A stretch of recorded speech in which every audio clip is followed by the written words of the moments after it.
Welcome to Let's Rap, family.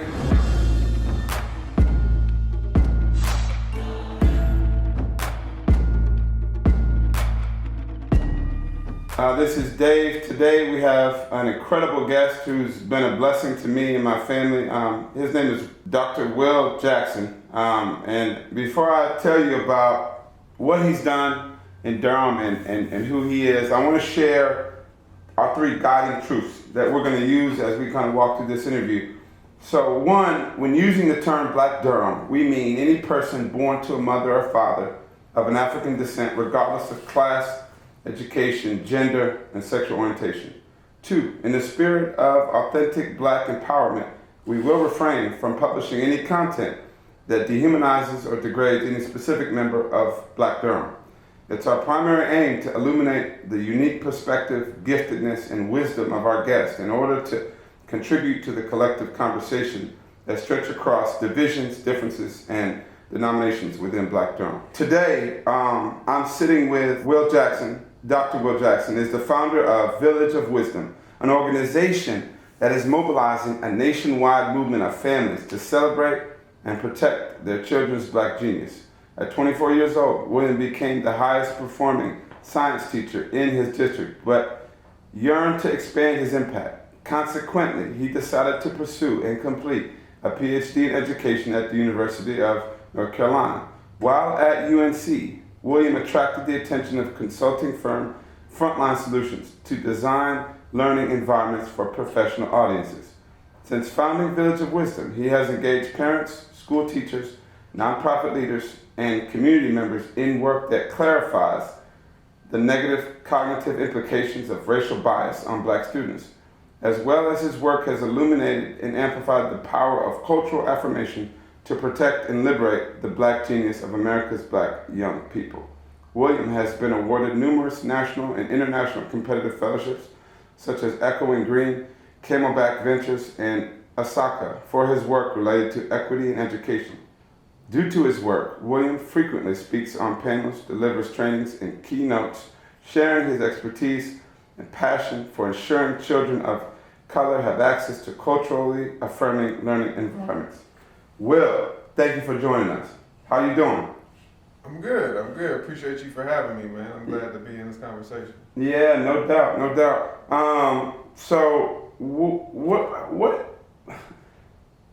Take me in for a second, because we want to have this conversation in the realest way possible. What's happening in our world right now that has gripped you the most? It's a good question. I mean, when I think about this moment that we're in,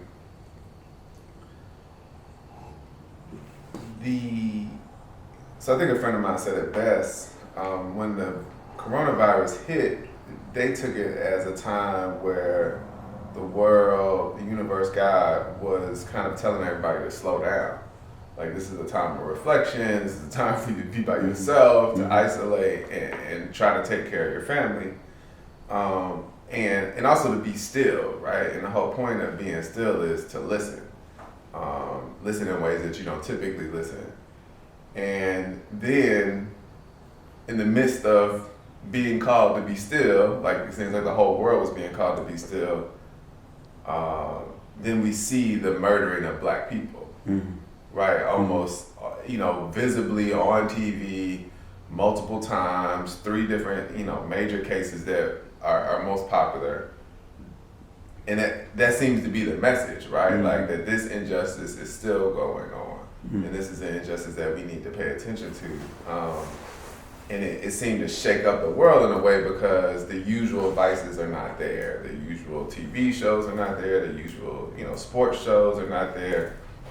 And really everybody's attention is on this one thing. So that's what feels different to me, is that there's nothing competing right now with what's going on. And I think that's, pushed people to care more. And it's unfortunate because obviously we know this stuff has been happening for a long, long time.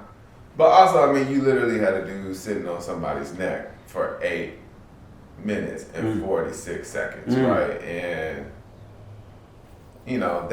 that also hit different. I just watched that Dave Chappelle special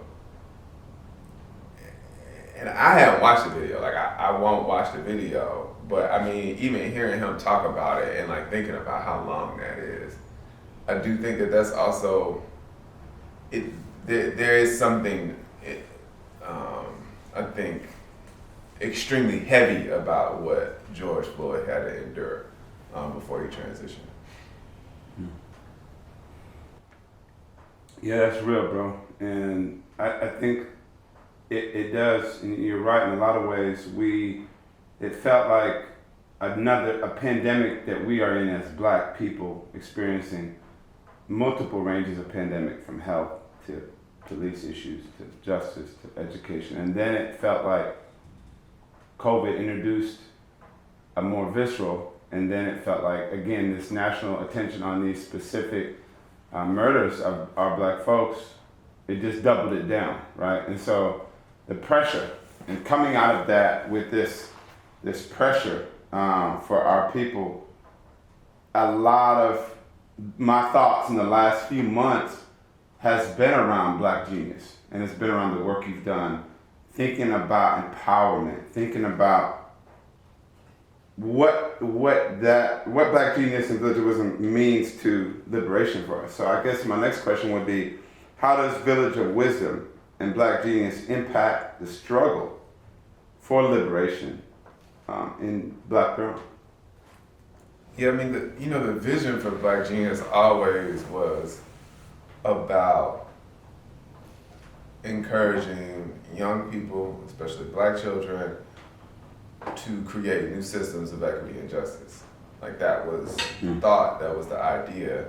And it was also about encouraging Black youth to also dismantle systems of oppression and injustice. And so we've been about liberation, right? Like that was the goal of the work, was that we knew that we don't live in a liberated society, and the best way to get to a liberated society is to encourage young Black people to think about how to get to a liberated society. And I remember, at one point while I was doing this work, kind of realizing that I had never been challenged to think about what it meant to create a liberated society for my people until probably around 30, right? And the significance of that time was like, this was like right after Michael Brown died.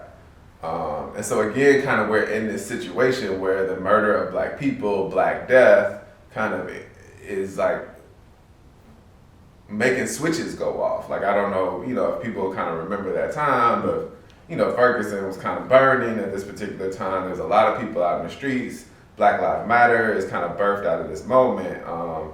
And yeah, I mean, I guess just when I think about Village of Wisdom, and kind of back to your question, like that is our work, right? Is to think about what liberation means. And I think in particular, because we think about this through like an education lens, we want to know, like, specifically what can we do in educational environments that unlock a child thinking about these particular things.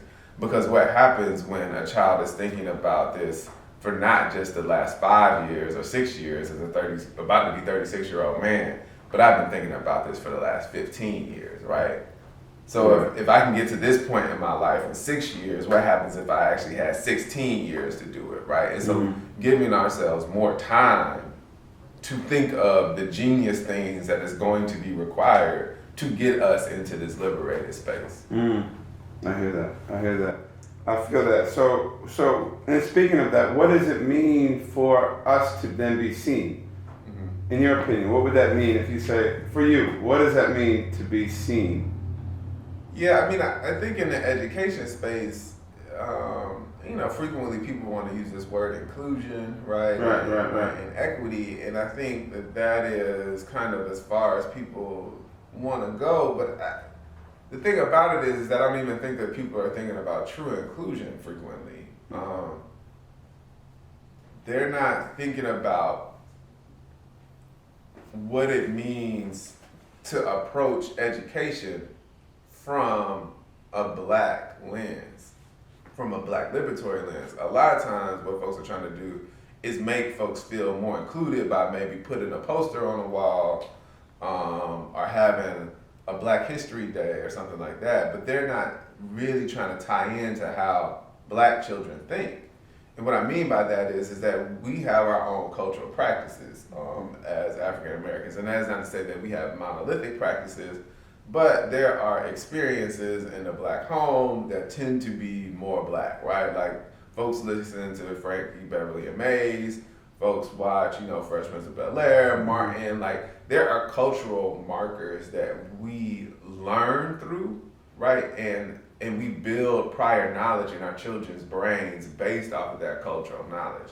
And so when they come into a classroom that is not activating the prior knowledge that is built off of their cultural values, then they have nothing to connect this new information to.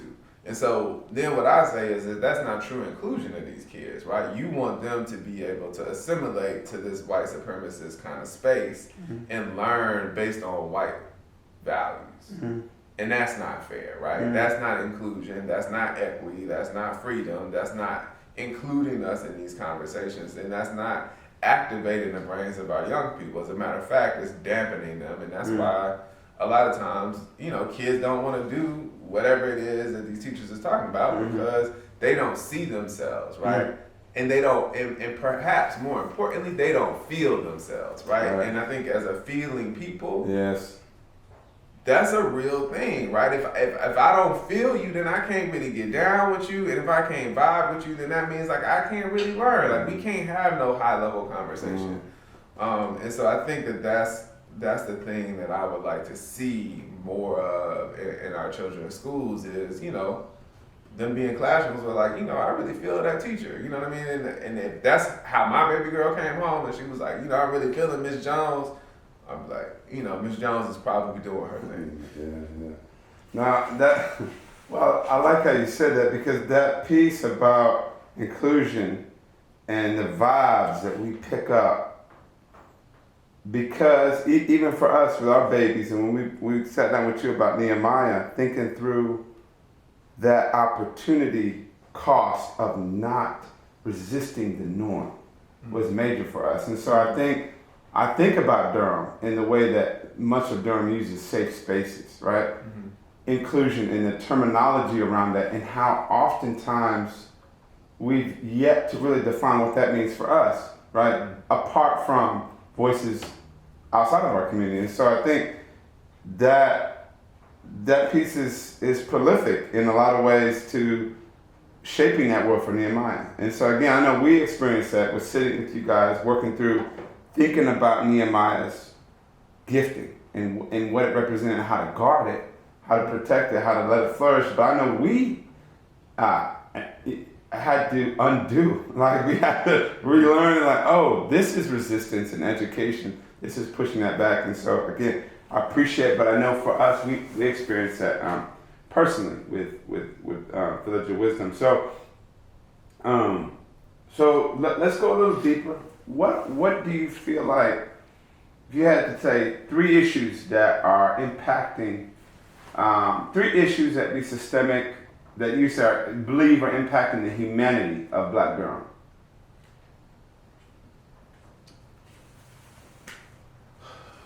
I mean,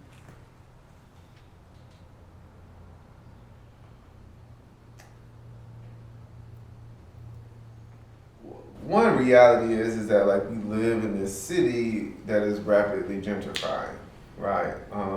And folks are being displaced because they don't have the economic access that other people have. And I mean, to be clear, right, like Black folks do not have the economic access that white people have because of generations of economic oppression. And so we have not been allowed to amass the type of wealth that white folks have been able to amass. The institutional programs and governmental programs that have been created to create wealth have been specific in cutting us out of said access, right? And so without that economic access in a capitalistic system that is built on the accumulation of wealth, then that impacts our humanity, right? in a very kind of surgical and calculated way, but then ends up having a very like physical and metaphysical impact on the bodies of people as they are displaced out of the homes that they have been in, that people have not taken care of, and then turn around and flip those same homes for a whole bunch of money. And that hurts, right? Like I can only imagine what it means. Like I don't like moving, much less having to move because somebody displaced me because I was living in their house, paying their rent towards their mortgage, helping them build, wealth, and then I get displaced and I have to move. We do education work, right? Like I think Durham does a decent job of actually attracting teachers of color, and I think like close to 40% of our teachers are teachers of color. But the schools are overrepresented by Black and brown kids. Only 50% of white kids in Durham go to our traditional public schools. And what that means is that like there's not the level of investment in our public schools that's like commensurate with probably the overall capital of our particular county. But the thing that's difficult about that is that now, let's say the other 50% of the white kids start to influx into the public school system. That hasn't necessarily worked out well for us either. So I mean, it's a mixed bag. But I think that the challenge is that like we don't have models of culturally affirming, culturally responsive, or liberatory education in this nation, right? Outside of Black independent schools and Black home schools, like that is not really something that exists. And so despite, I think, some of Durham's efforts at the public school level, there's a long way to go, right? Like culturally responsive pedagogy and the theories behind that stuff was started by this woman, Gloria Lansing Billings, in 1996. I bring that data up to point out the fact that culturally responsive pedagogy in that research field is younger than me. So when we think about what it means to do education well at a high level and stuff that has had an opportunity to be studied for a long time, it has not, the historical and systematic oppression of our people that's when we were able to break out, right? Like, and so, but when you think about it, 96 is not that far off from like the 60s and 70s when we were experiencing extreme amounts of oppression through Jim Crow laws and all this other stuff. So like, and I mean, that is kind of taking it to a broader conversation, but obviously that impacts the place of where Durham can be, right? In terms of like what we're doing, unless we are talking about extreme, revolutionizing of our current education system. But realizing that those types of revolutions take a long time. I appreciate your perspective on it, because I think that goes into that pedagogy that you mentioned, it makes me think about Black power and the premise of education and what education does to liberate a people, and the fear, right, that historically has been in societies that have had this oppressive class, right? The fear of the minority, the Black, the Latin America, like in South America, some of the, even in South Africa with apartheid, what does that mean for that oppressed class to get equipped with knowledge? And so I appreciate that you gave me two, because I feel like education and your lens around education, it speaks to how we begin to decentralize and take back some of the decision making. So I guess my follow-up is take me through the tension of moving to think about that pedagogy and what it means to decentralizing power in a city like Durham. And I think that this kind of, again, it advances that pedagogy, and it's just like the proliferation of moving that into those spaces it has not been, or developing those models. How does that impact that power and taking that decision for Black Durham into our own hands? Yeah, I mean, I think, I like this guy in question. And the reality is that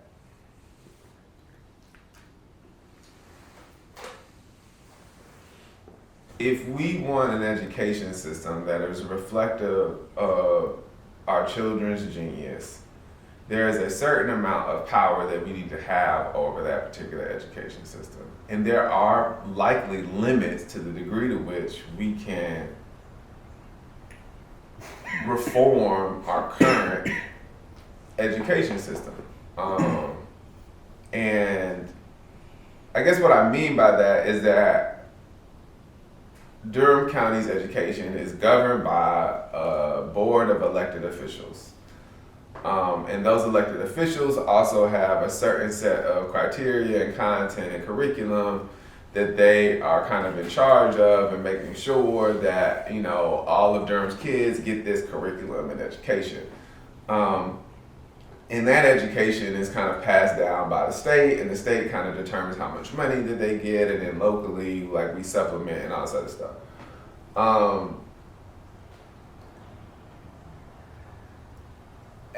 Part of the reason why I'm so interested in education is because I realize exactly what you said, which is that it is used as a tool to really kind of control people. And so, I think this idea of like Christopher Columbus discovering America, at this point we all kind of understand, well, a lot of people understand that that's not true, right? Like, the only way that he discovered America is by him being basically the last person to discover America. There's a whole bunch of other people who were here and had been here and had left and all that other stuff before him. But I want folks to think about why it would be important to teach people that story, right? It is important to teach those types of stories to maintain that white men are like the saviors and the discoverers and the geniuses of our world, and nobody else is. And so the savages had to be saved and eradicated, and the slaves had to be educated and tamed, right? And that Christopher Columbus was the one that invited that in. And so while we might remove Christopher Columbus from our education, the mentality and the spirit of that type of story is still intertwined in everything that our children learn. From math to science to English to social studies, right? And one thing that kind of always like tears me up is that whenever people start saying that they're going to focus on, Black education or liberatory thought, they're like, yeah, we're really looking at and view that or bring that up a lot in our English and our social studies classes, as if Black people don't belong in math and science, right? Like, as if we didn't have a whole Black man named George Washington Carver who basically revolutionized our agricultural system, as if Charles Drew did not teach us how to give blood transfusions, like as if these Black folks have not been laying the groundwork for pivotal mathematic and scientific things and the importance of their contributions, right? Like, George Washington Carver wasn't just doing that stuff because he thought it was cool to do. He was doing it because he knew it was important for his people to understand how to take care of this land. Because so much of our work was tied up in our relationship to the land because of how we were brought here and what we were doing to do here, right? To make crops, to feed America, to make all this cotton, right? So like, I think people kind of miss the mark sometimes. And so like, I think as we think about trying to take power over and controlling that stuff, the other thing that we have to be really cognizant of is that we don't just replicate a system that was previously taught to us, right? That we don't just take whatever it was kind of fed and given to us, because I think the thing is that just because we make it Black owned or Black led does not mean that, again, like we talked about earlier, that we gonna have that feeling when we get in that classroom. Because one of one of the poorer like educational experiences I had in school was with this Black woman teacher. And I didn't feel her because basically she was just a Black woman that didn't but was kind of operating with a white spirit. You know what I mean, right? And so like that is it is still a feeling, it is still a vibe, and I think that is something that we can put a finger on, but that takes a commitment to Black people, and almost I think it takes two things. If we're talking about, you know, trying to own our own stuff, and the importance of that is that, one, it takes a commitment to unlearning white supremacy, and two, it takes a creative vision and desire to deepen our understanding of ourselves. And if we don't do both of those things, and we don't try to find a radical way to love ourselves, then what I think we will find is that there's Black people who will try to kind of teach our kids is a certain way to be Black. And I guess what I mean by that, and I'm going kind of long on this, but the point is that like,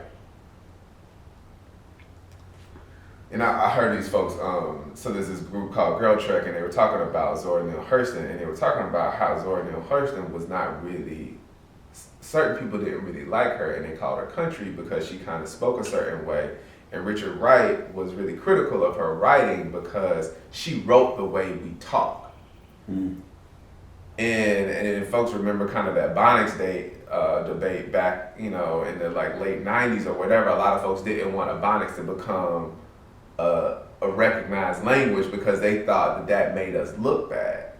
And that self-hate is kind of part of the problem, right? Like, our language and the way we talk has rules. And if you break those rules, people will look at you crazy, right? Like, so we have grammar structures, like we have all this stuff, but we're fed this lie that like, because we talk differently, then that means it's bad, right? That there isn't like genius that's like kind of imbued in how people speak. And so like, I think it's like important for us to own those things and to pull those things back. But what we also have to remind ourselves is the way that we do things is just as valid and just as beautiful as anybody else. That's good, man. There's this saying, hearing you say that, and it's around, we talk about economics in the Black community, that the white man's ice is not as cold as the Black man's ice, right? We think about these corner stores or bodegas or spaces where we say, wow, the value that we have for something that is from us oftentimes is compared by us, by Black people, to white folk.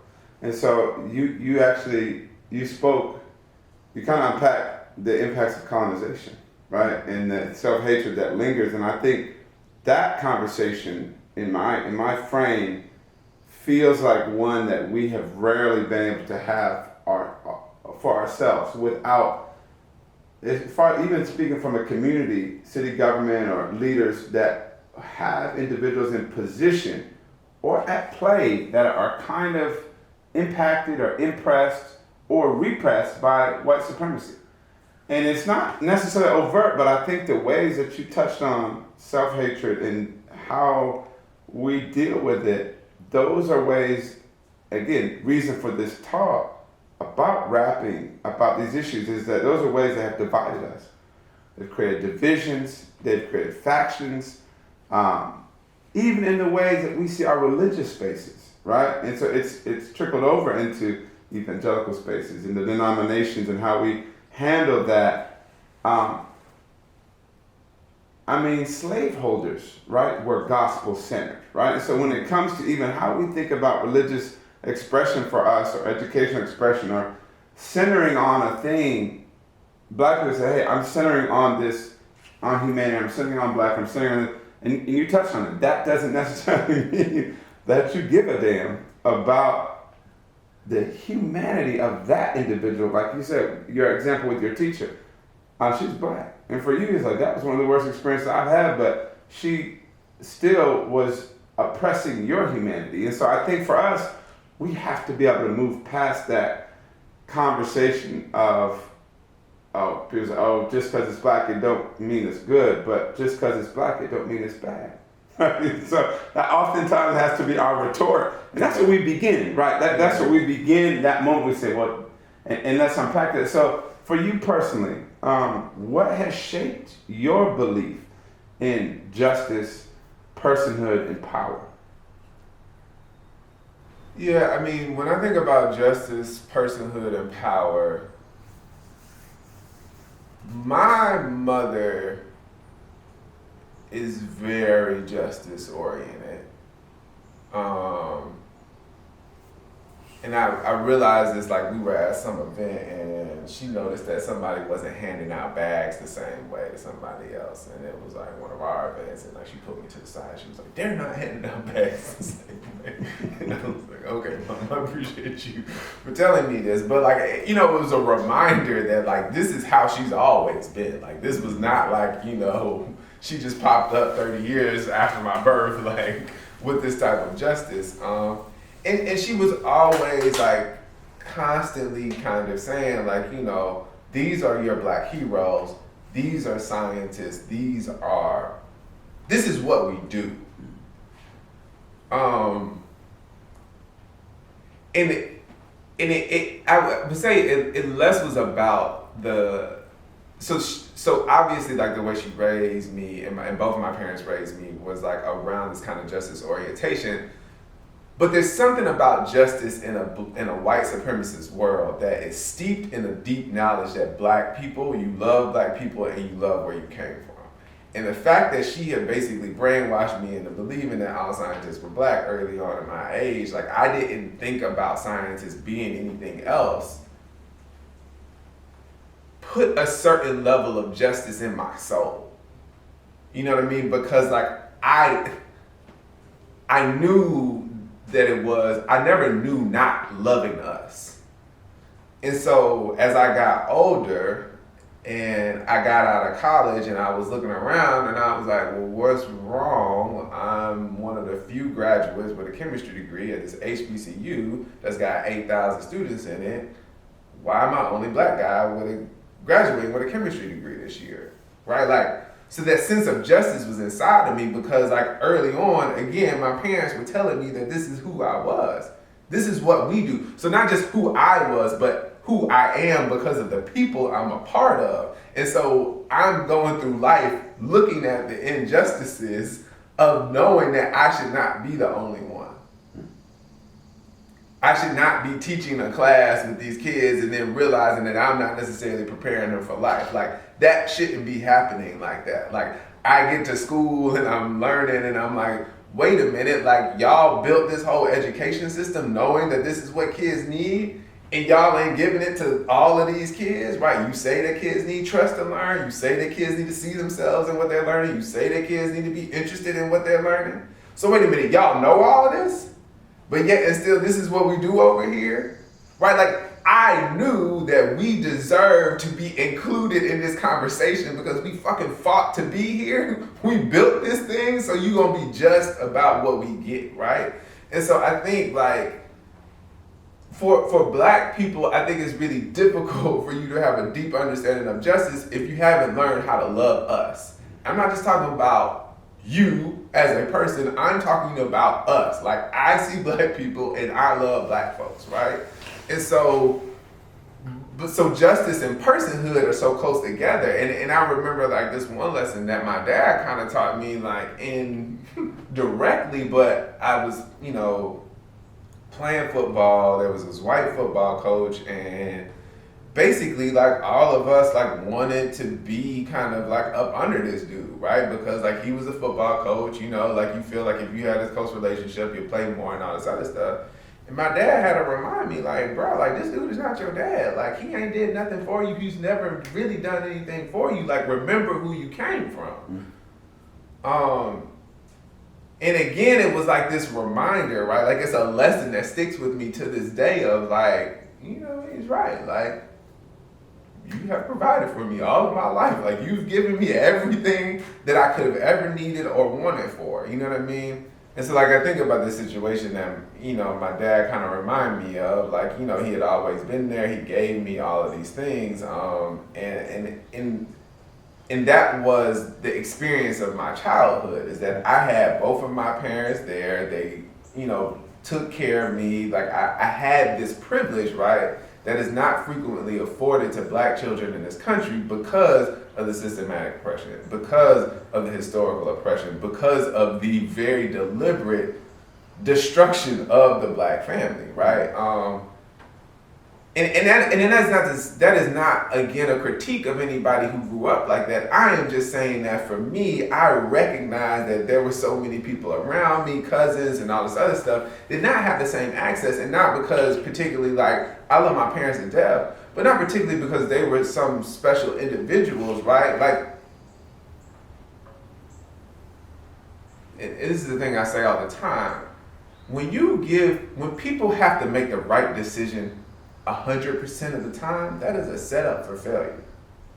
Right? Like so many kids I've taught, so many people that I've been around, so many people that I've known, we are basically giving them a whole bunch of bad decisions, a whole bunch of bad opportunities, and telling them to pick out the one needle in the haystack of a good opportunity. And then when they mess around and pick up the hay instead of the needle, we be like, oh yeah, now it's time for you to go to jail. Mm. Right? Like, and that's not personhood. That's not justice. You know what I mean? So like when people ask me like, well, how did you get here? I'm like, this is what happens when you give people opportunity.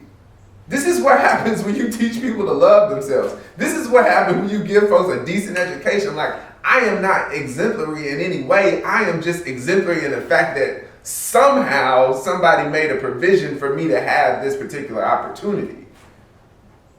Right? And so what happens when you give 7 million black children a similar level of opportunity? Not saying they gotta be raised by my parents. I'm just saying, like, give their parents a fucking shot to do a halfway decent job without keeping them from actually having the jobs that they are, without their mothers dying because maternal death rates are so high for black women, without them, their dads losing their job because of some, BS on the job. Like, it's just baffling to me that we think that we can guarantee black children any kind of personhood in this particular society. And then on top of the negative messages that we send them. So yeah. Deep. So let me take you further in that thought. Imagine for a minute if you, when it comes to person, when it comes to how you were raised, when it comes to your shaping, it feels like you described an intergenerational piece of black wisdom that you were able to take from your folks. And now, again, for me, I'm experiencing this and you saying this is what it is. This is what we are part of. So it's not necessarily like you're having this conversation like we're trying to take and make something new. You're reminding me of your black experience and who black people are from what your parents have put into you. And so if you had to imagine the expressions of black power that would cross those economic lines, those factions, and cross between the young and the old of Black Durham, what would they look like today? Yeah, I mean, as you asked me this question, I'm reflecting on the fact that, like, the part of this conversation that I have not necessarily been engaging in is the power part, and what that would look like. And some of that I think is like the imagination. I think some of that is ownership, right? It is sovereignty. It is like trying to understand what it means to own. One of my friends and partners that I work with runs this organization called Discriminology, and he talks a lot about Bitcoin and a lot of these ledger systems that Bitcoin is kind of tied up. So there's like all kinds of Bitcoins, Ethereum, like all these different cryptocurrencies and this type of technology. And the reason why I bring it up is that these technologies allow us to own our own data. So they make these things called lockers, which is basically like a wallet, and you can keep your Bitcoin or other forms of like ledger technology in your wallet. And it is supposed to be decentralized in that you don't have to depend on like a federal bank system to actually give that particular value, but the people have it. But this particular decentralized technology, we don't necessarily have access to, and probably will be the next wave of like how folks keep money and own data, right? Because like right now, owning data or not owning data is a big part of power, right? Like this is why Facebook is one of the most valuable companies on the globe. Also Amazon, like, yes, they sell us stuff, but one of Amazon's biggest products is the Amazon, it's called AWS. It's a database system. Basically where they build databases for other people to keep their data on.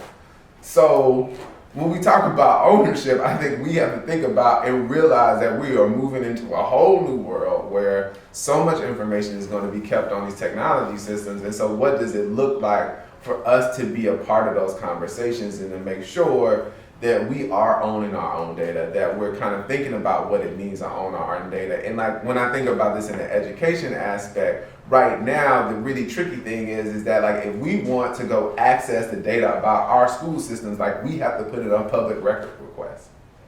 If you want to know how many teachers at your school are of a certain race, you'd have to actually go to the school and ask them for that particular data, and it's not easy for them to get you. And even more, if you want to know which teacher is doing the most suspending of black and brown kids in that particular school, you gotta go ask them for that particular data. But guess what? They got all the data on all of our black kids, you know what I mean? And so like, and it's a public, and they don't want, you know, they literally have an office at the school called the Office of Research and Data Accountability. And it is their job to fucking make it as difficult as possible for you to get data on your own kids. Facts. So it is, I mean, I definitely think that there are, so when we talk about what power looks like, it talks about us understanding what it would mean for us to create our own data systems that allow us to keep our own data about our own children in ways that we can access it freely without having a gatekeeper to get through, right? Because that gatekeeper is employed by Durham Public Schools, so that means that that gatekeeper is always keeping Durham Public Schools, quote unquote, best interest in mind. Which, mind you, I don't actually think is their best interest, right? Because if you want to be a successful organization at doing a public good like this, transparency is actually to your benefit. It allows you to become a better organization.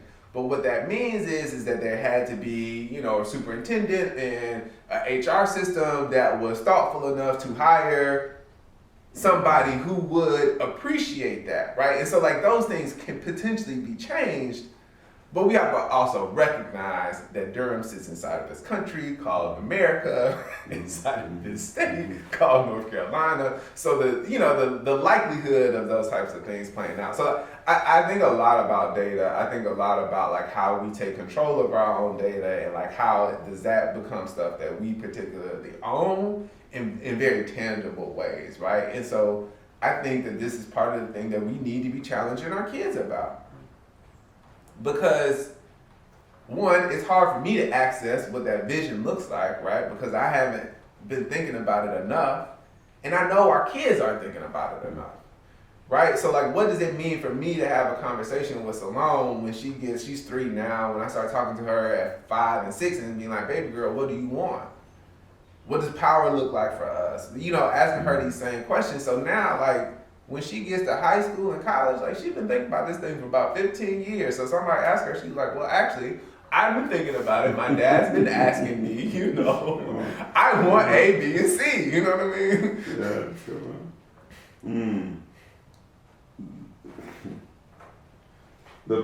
That's a profound perspective on what I've seen as the progression of Afrotech in that world, and thinking about, again, I see that as Black economics. So kind of going where you're going to ownership, thinking about data, what that means monetarily for those communities. I've experienced that in Durham, doing work at our kids' school, trying to access information that's guarded by dupe, right? By people that aren't in our community, have information about. So we haven't done our own census. We wait, right? We're waiting to fill out questionnaires again for people. And I'm saying, do the census. I don't want anyone to think that.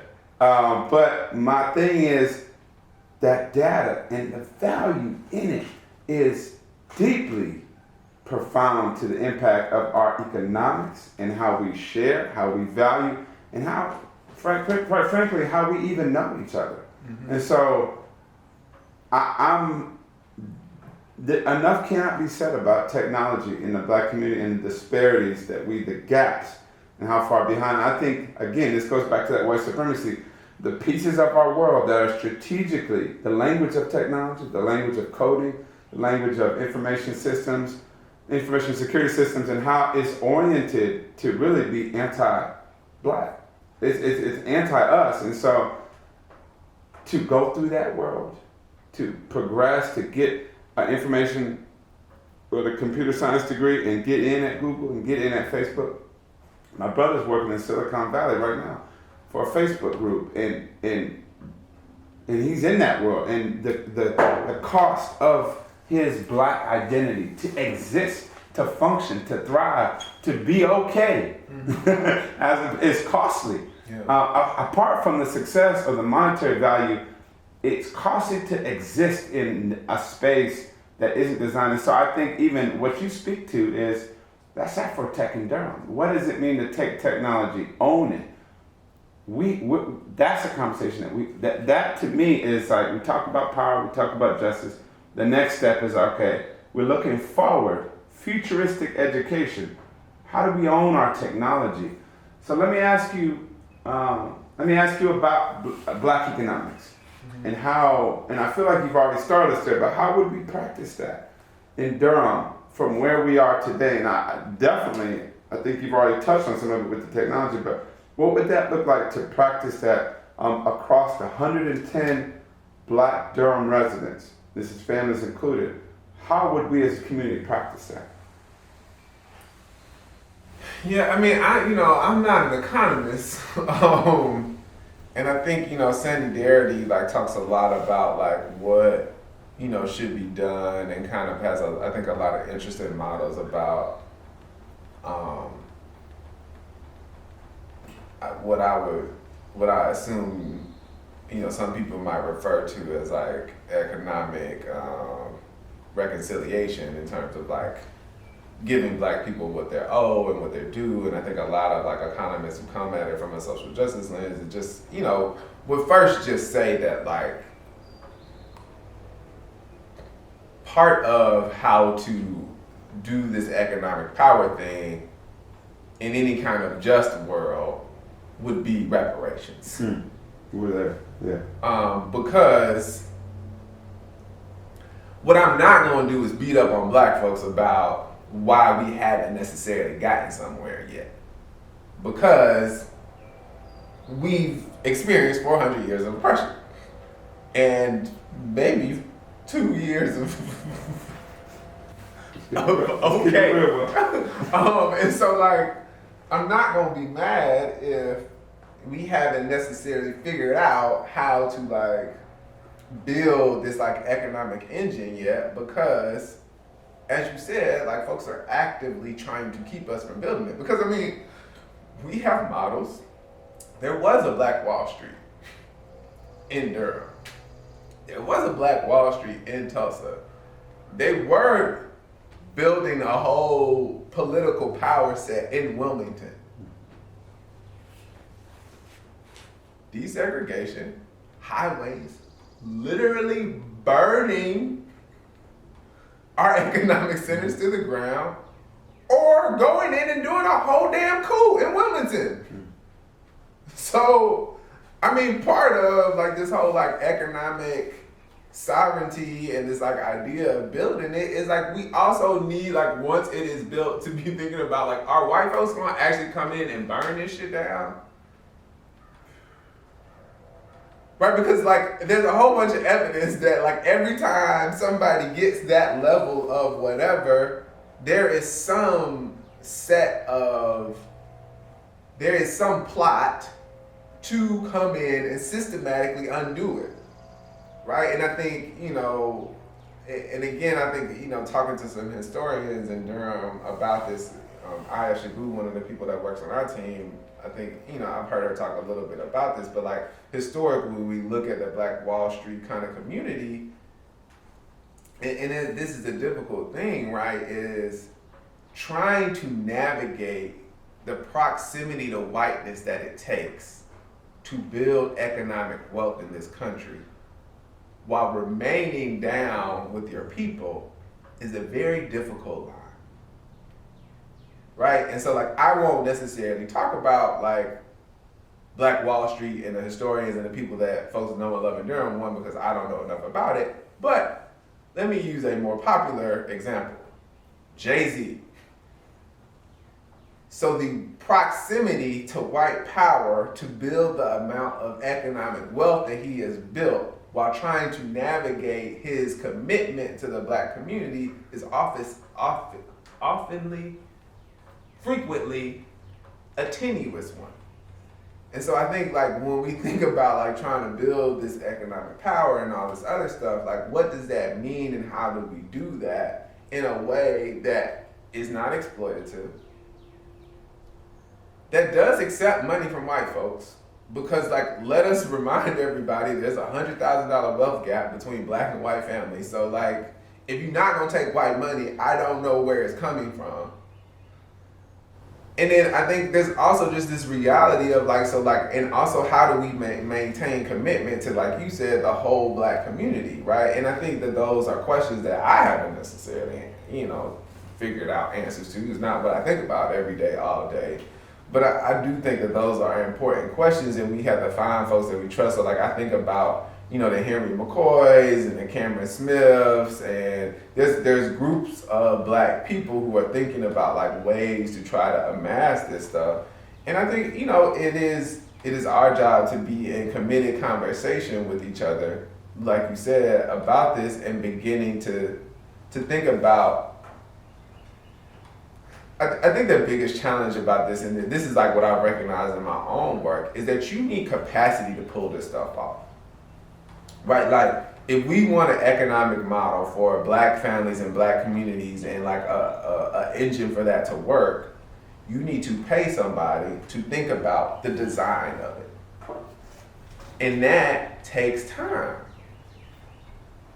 And that means an investment in probably in something that is not gonna, like you're planting a seed and that seed is not going to like flower for a while, right? And so there's like a commitment of patience to the farming of this particular idea that we would need to, at least some group of people would need to collectively commit to and be like, okay, I'm gonna be patient.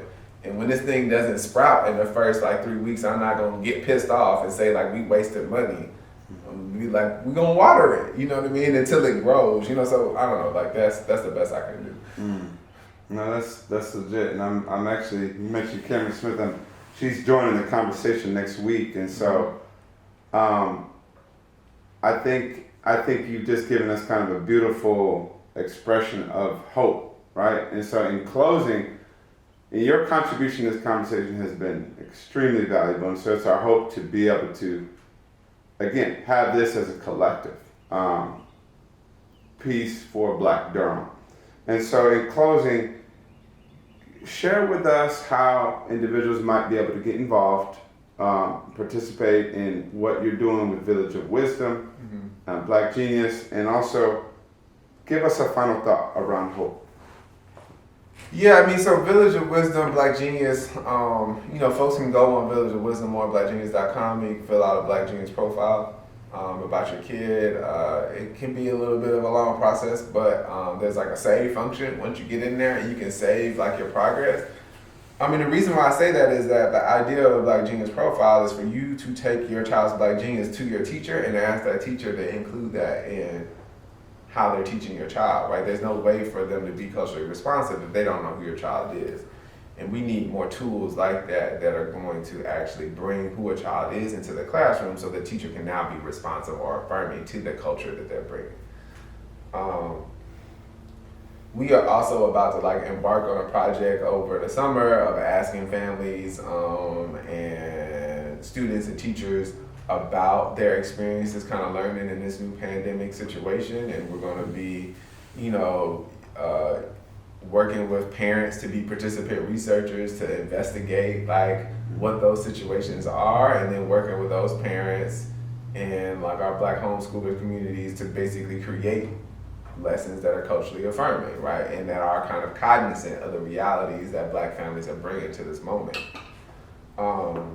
And so, we'll be looking for folks to participate in those focus groups or asking data, and we're going to be like actively, like I was talking about previously, trying to build data with the community here in Durham. So, all I say is just if y'all see a post from us or asking for some information, though, like, we're an organization that's trying to build data sovereignty for Black folks, and we are actively thinking about what it means for Black families to own their own educational data. And so I don't want to ask the Office of Research and Accountability ever again for some Black families' data. I just want to go ask them. And I want to be a part of building a system where that makes that transaction a whole lot easier. Because I'm tired of asking white folks for Black people's data. And when I think about hope, man, like, this is a special time. You know what I mean? With great sacrifice, frequently great opportunities come. Over the last week or so, I've had more donations to our organization than I've ever really experienced on a day-to-day basis from people, just random people from all over. I don't even know where these people are coming from. About a month and a half ago when Corona hit, I thought, I don't know how we're gonna make it, you know what I mean? This is really messing up the markets, that's how people give us money, blah, blah, blah. And, for the moment, like, we're in a solid place, right? And what I want folks to recognize is that, like, in these watershed moments, like, the system has taken a big hit, right? And you can see it, the fear in some of our politicians' eyes. We can't close again. It's going to destroy our system. We got to stay open because the economy is going to die. And I know that sounds scary, and revolution and transformation is incredibly painful, and there is a lot of loss that is required. But that loss opens the door for a lot of opportunity. And the death of this system that has been killing us is not necessarily the worst thing in the world.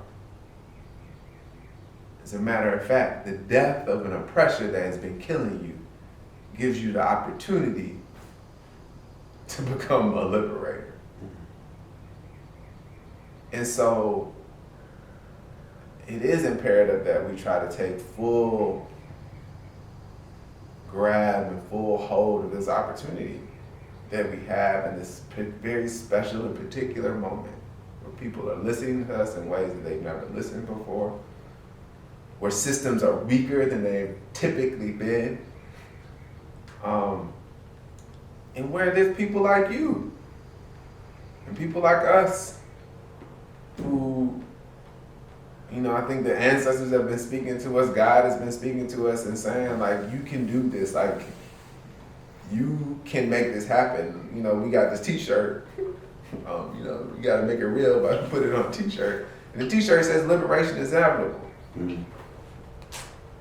And, I don't know who says it, but like, there's this like one quote that like, everybody says it's crazy until you do it. And so I think, we're going to have to keep on pushing this liberation thing. We're going to have to keep on saying, like, this is what we believe in. This is where we're trying to go. We got to keep asking these questions about what we see it, right? Because the more we ask the questions, the better our answers will get, right? And the more we can see it, the more the vision becomes clear. The more we can kind of step towards that thing and put our resources in the right place to make it happen. And we gotta believe it, man. Like, you know, so many times when I talk about this work, like at the end of it, somebody will ask me like, because I think it messes with their mind. They're like, oh, wait a minute. I think it is a very particular thing that you do to the human spirit when, one, it seems like you have the conviction and the strategy to get to a place that nobody's ever seen before. And that is a very interesting place because people will come back to you and be like, so wait a minute, you really think you can do this? And I'm like, bro, I would not be here if I didn't think we could win. Mm. So all I'm asking folks to believe is to believe that we can win. Because if you don't believe we can win, then what are we doing? But if you do, belief is a powerful thing. We all know that. Wow. Well, thank you for bringing us into your Black genius. Thank you for that wisdom. Thank you for that close. And to our listeners, thank you for tuning in to this conversation. It's our hope that it's shaping you. It's our hope that it's testing you, challenging you, and empowering you to see the purpose that God has given you in Black Durham. And again, this is a collective conversation. We'll keep going. Check us out next week as we begin to keep having this conversation with other prolific Black thought leaders in Durham. Thanks again. Peace.